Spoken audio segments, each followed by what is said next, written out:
During the middle of my studies, after a couple of years, I took a break from the studies to work as a programmer, doing Visual Basic.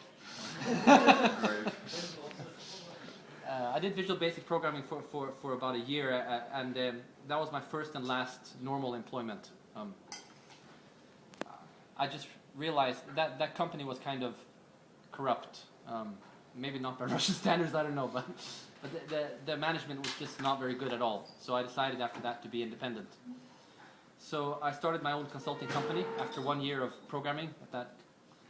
And by then I had been learning Java, and Java was just starting to take off in 1995. So I started doing Java development, consulting in 1995. Java 1.0, who would believe that? I went back to study. So while I was studying, I was also doing some consulting and freelance programming, and that was kind of my background. At the same time, one of my friends decided to start a company related to mobile services. He's like, these phones, they have this thing called text messaging, and you can do cool stuff with it. Let's start a company together. So I was like, yeah. So I kind of took a break from my studies and went and did the technical side of that work. So I did some platform development and things like that. And this company started taking off. So we did the whole venture capitalist thing. We brought in venture capitalists. Do you have that? Have you had that at Rambler too, or are you self-financed? You're filming me. I don't know, I'm just filming you. He doesn't want to talk to me because he's filming. I can do one thing at a time. I'm a man. Anyway, this company grew. So we grew to about 70 people in a couple of years. So my job quickly turned from being the tech guy to being the guy that builds the tech team. So I had to learn management. I didn't know anything about management, so I made probably every mistake in the book. So I don't know if I should tell that part of the story, but maybe that's interesting. Yeah, I'll tell that part of the story. So I was trying to keep track of the technology at the same time as I was trying to manage the team, and that's really hard. So I was pretty stressed. Finally, when I managed to find a way to get the team, which was by then about 20, 30 people, to actually take care of the system, and I could focus just on management, it felt really, really good. Now I can relax, I could just be managing.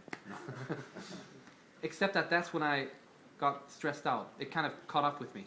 So I don't know if you have that term here about running into the wall when you get stressed out.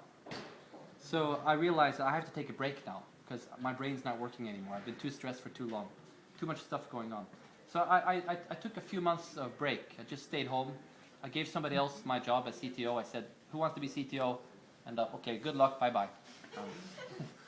And then I just left, and I slept and just took it easy at home and thought about life. And after about 2 months, I was like, I think I want to go back to work now.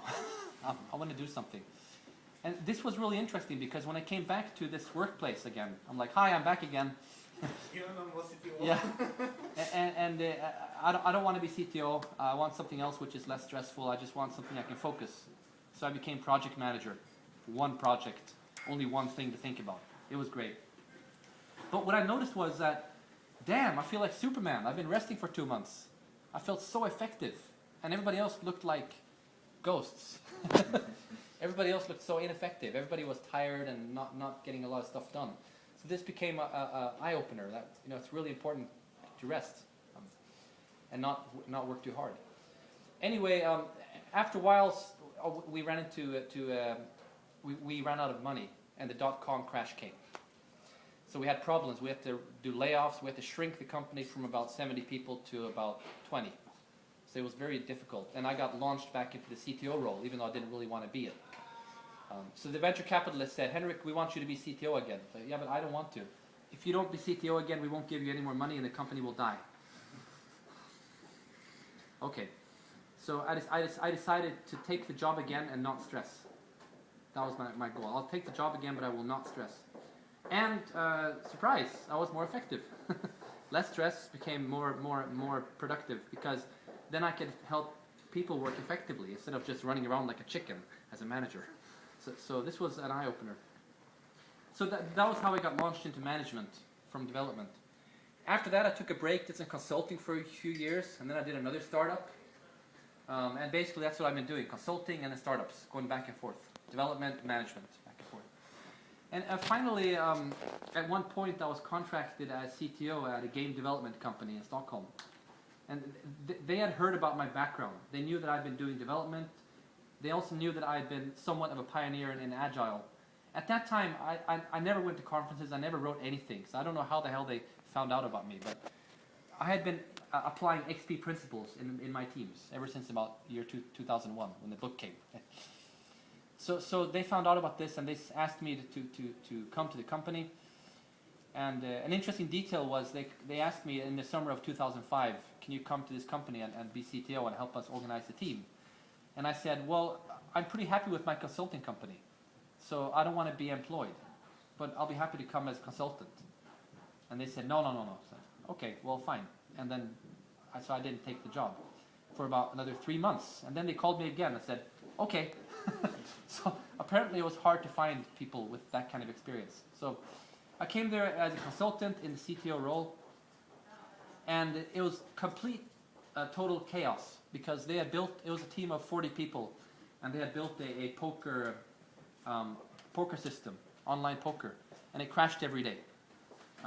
In fact, on my third day of my job, we crashed the national tournament of poker. We crashed it. And all the newspapers were talking about how terrible this company was. And I was like, oh shit, you know, what am I doing here? And then after that, I was told that half of my team is going to have to go because we were running out of money. Okay, so now I have a team of 40 people, which are kind of burned out already because they've been working like crazy. And we have a crashing platform. And now I have to cut down half the team. And we have to run the poker tournament again in a few weeks. Like, this is crazy. But the top management told me, Henrik, you can do anything. Any kind of change is a change for the better, because everything is just terrible. And when I interviewed the team members, they said the same thing. Everything is just crap. So anything you change will be better. Okay. So there was no resistance to change. That was good. And so at that point, they said they were using something called Scrum, and I didn't know what that was. Surprisingly, I've been using Agile software development for 5 years and never heard the word Scrum. But they used that word, and I found a book and I read about it. And it's like, okay, so who's product owner? And there was no product owner. Okay, so what's the team? Oh, we're all the team, all 40 people. Okay, well, what about, you know, sprints? Oh, we're doing one long multi-month sprint. Okay, it seems like the thing you're calling Scrum has nothing to do with Scrum. So I started reading more about Scrum, and I recognized it as kind of a dialect of XP. Extreme programming was kind of similar. But since they talked about Scrum, I realized why not just look at what it is, and I realized that this is pretty good. Scrum seems like a way of scaling XP. So I asked, how about if we try doing Scrum properly? And everybody was like, sure, let's try it. And okay, how are we going to get this platform to work? And we realized that we're building new features at the same time as the platform is crashing every day. And that's not a good idea. And we had a test team in a separate room. And that's not a good idea.